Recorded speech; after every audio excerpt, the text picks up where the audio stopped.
मेरे साथ कांग्रेस से लोकसभा सांसद मनोज कुमार जी हैं। खास बातचीत के लिए सर, पहला सवाल तो ये कि न्यूयॉर्क के मेयर ने उमर खालिद को लेकर चिट्ठी लिखी उनके परिजनों को, और कई सांसदों ने आरोप लगाया है, अमेरिकन सांसदों ने, कि बिना ट्रायल के 5 साल से उमर खालिद को जेल में रखा गया। किस तरीके से देखते हैं न्यूयॉर्क के मेयर की इस टिप्पणी को लेकर?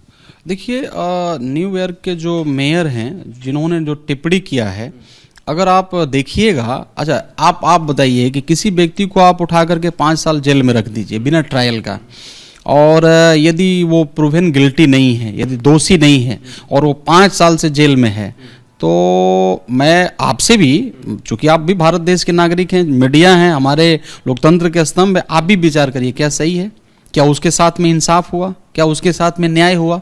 देखिए, ये भारत देश जो है ना, मतलब यहाँ जो कानून है सबसे बेस्ट कानून है, और इस कानून को कुछ लोग जो है ना, उस पर कभी कभी इस प्रकार की जब कहानी आती है, और ख़ास तौर पर इंटरनेशनली लोग जब इस प्रकार से बोलते हैं, तो पूरे दुनिया में बदनामी होती है कि भारत देश का कानून इतना बेहतर होते हुए भी मतलब उसका कभी कभी लोग हंसी उड़ाता है, मजाक उड़ाता है।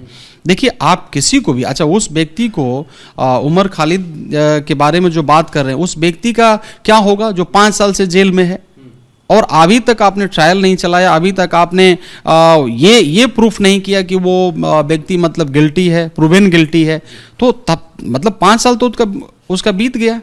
तो देखिए, जो सवाल उठ रहा है, ये पहला सवाल नहीं है, और भी भारत देश में अभी तो क्रिसमस को लेकर के आपने देखा कितना नौहंसी हुआ, कितना इंटरनेशनली जो पेपर है क्या क्या लिखा। तो मुझे लग रहा है कि ऐसे घटनाएं जब होते हैं, इस प्रकार की जब समस्या आते हैं, हम लोगों को, हमारे जो न्यायपालिका है उसको थोड़ा सा अवेयर होना चाहिए, और इसमें आगे बढ़ करके ऐसे चीज़ों को हमें कंट्रोल करना चाहिए ताकि हमारा बदनामी इंटरनेशनली नहीं हो। सर, एक और सवाल है मनोज जी, सवाल ये है कि सिंगापुर के पूर्व प्रधानमंत्री ने टिप्पणी की है नेहरू जी को लेकर। उन्होंने कहा कि टीनेज में बहुत बड़े प्रशंसक थे, लेकिन 1960 में जो मॉडल, 1960 में उनको समझ में आया कि जो मॉडल नेहरू जी ने अपनाया था वो असफल था, ठीक नहीं था। देखिए, सिंगापुर का जो प्रधानमंत्री हैं वो सिंगापुर चलाएं, भारत के बारे में मतलब पूर्व प्रधानमंत्री हैं वो मतलब अपने देश के बारे में विचार करें, हमारे देश के बारे में। और हमारे जब तत्कालीन प्रधानमंत्री पंडित जवाहरलाल नेहरू जी थे, उन्होंने क्या किया उनको कुछ मालूम है, कुछ पता है? 2 चीज़ वो बोल रहे हैं कि जब हम टीनेजर थे, जब हम नौजवान हो रहे थे, उस समय हम उनका शुभचिंतक थे। आज कहें इस प्रकार का सवाल उठा रहे हैं। देखिए, हम वो कहना नहीं चाह रहे हैं, वो सिंगापुर के हैं, सिंगापुर रहे, सिंगापुर के बारे में बात करें, उनको क्या आइडिया है। वैसा देश मतलब यहाँ दर्जनों, मतलब दिल्ली में, और हम बिहार से आते हैं, उनसे बड़ा हमारा राज्य है।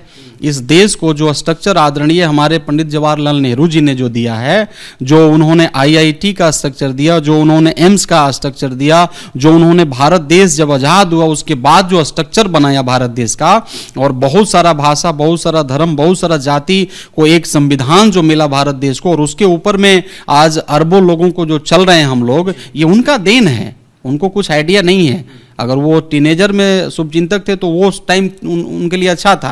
आज इनका लग रहा है कि जैसे वो अब तो रिटायर के पीरियड में होंगे, एज भी ढल रहा है, तो थोड़ा एज फैक्ट हो सकता है उनका, उसमें उनको समझ में नहीं आ रहा होगा, लेकिन उस समय जो सोचे थे वो ठीक था। अब एज के मुताबिक वो ठीक ही बोल रहे हैं, लेकिन ऐसा उनको टिप्पणी नहीं करना चाहिए। थैंक यू सो मच हमसे बातचीत करने के लिए। सहयोगी राजेश कुमार के साथ मोहित राज दुबे, ABP न्यूज़, दिल्ली।